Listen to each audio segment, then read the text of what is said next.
Here we can see a traditional photographic lineup. However, there are a few aspects of the setup here that psychological research has identified as being problematic. Before we talk about those issues, I'm going to ask you to imagine that you're the eyewitness to the crime that we've shown in our drama. Imagine you've been called to the lineup, and we'll see if you can pick out the perpetrator of the crime. So, which of these individuals committed the crime? Maybe pause the video at this point so you can decide on your answer. Start the video again when you've decided. So we'll come back to see whether you got the correct answer later. Let's look at how this lineup was carried out and what psychological research has identified as being problematic with this way of doing things. The first issue is that the administrator knew in advance who the suspect was. This is known as a single blind procedure, where only the eyewitness doesn't know in advance who the suspect is. The problem with this is that even with the best intentions in the world, it's possible that the administrator might accidentally provide cues to the eyewitness as to which person is the suspect. That is, the eyewitness might end up choosing the suspect not because they saw them committing the crime, where of course the suspect might be innocent, but because they've been subtly tipped off by the administrator as to who to pick. The administrator isn't necessarily doing this deliberately. The cues they're providing may be involuntary. Sarah Greathouse and Margaret Covera of the City University of New York found that situations in which the administrator knew who the suspect was did indeed lead to increased false identifications of the suspect as being the criminal. So, what's the solution? The solution is to employ what's known as a double-blind procedure, where you ensure that the administrator doesn't know who the suspect is. That is, you essentially treat the lineup as if you were running a behavioural experiment.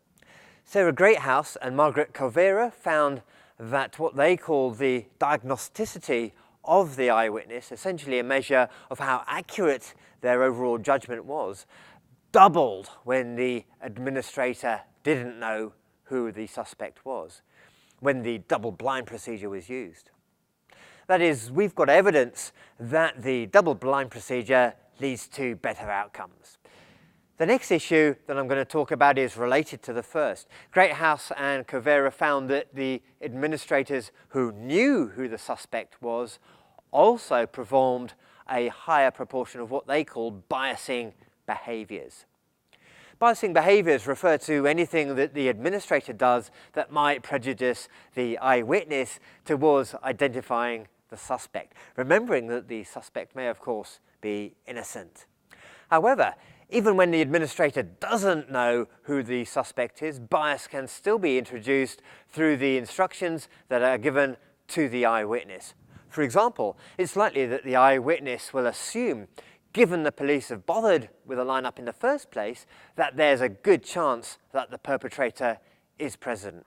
That is, their judgment will be coloured by the expectation that the criminal is somewhere in the lineup, and their job is to choose the person in the lineup who most closely resembles the criminal. In fact, Lorraine Hope of the University of Portsmouth and her colleagues report evidence that 90% of eyewitnesses in a simulated lineup situation expected the suspect to be in the lineup. So, how should we deal with this? Fortunately, this is one problem for which there appears to be an easy solution. It turns out that simply instructing the witness that the person they saw committing the crime may or may not be present in the lineup is sufficient to undermine this expectation and substantially reduce the chance of a false identification. In a classic study by Roy Malpass and Patricia Devine of the State University of New York, they compared the effect of biased and unbiased instructions to eyewitnesses on the percentage of judgment errors in a lineup situation. So, the unbiased instructions included reminding people that the person they saw committing the crime may or may not be in the lineup. They found that when the suspect was in the lineup, it didn't seem to matter whether biased or unbiased instructions were given. Eyewitnesses were pretty similar in their chances of correctly IDing the criminal. However, when the criminal was not in the lineup, an innocent person was identified as the criminal nearly 80% of the time. This compares with only 33% of eyewitnesses who had received the unbiased instructions. This finding has been confirmed by plenty of other studies since then, though I should point out that a point of contention here was raised by Stephen Clark of the University of California, Riverside. He argued that, based on a meta-analysis, there was evidence that biased instructions might increase correct IDs when a perpetrator is in a lineup. One way of conceptualizing what Clark is arguing is by showing the outcomes in a 2x2 contingency table. Here we can see the 4 possible outcomes of a lineup. 2 are good. There's a correct ID, so the criminal is in the lineup and the eyewitness correctly identifies them as the criminal. There's the correct lack of ID, where the suspect in the lineup is innocent and the eyewitness correctly does not indicate that they are the criminal. The other 2 options are bad.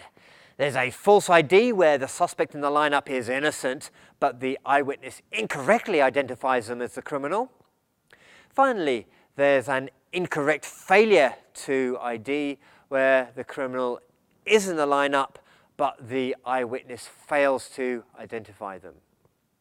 So, biased instructions where the eyewitness believes the perpetrator is in the lineup have the effect of increasing false IDs, meaning that we increase the chance of an innocent person being identified as the criminal.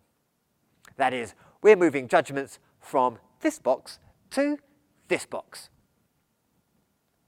However, Clark argues that in principle, biased instructions would also have the effect of increasing the chance of a correct ID if the criminal is actually in the lineup.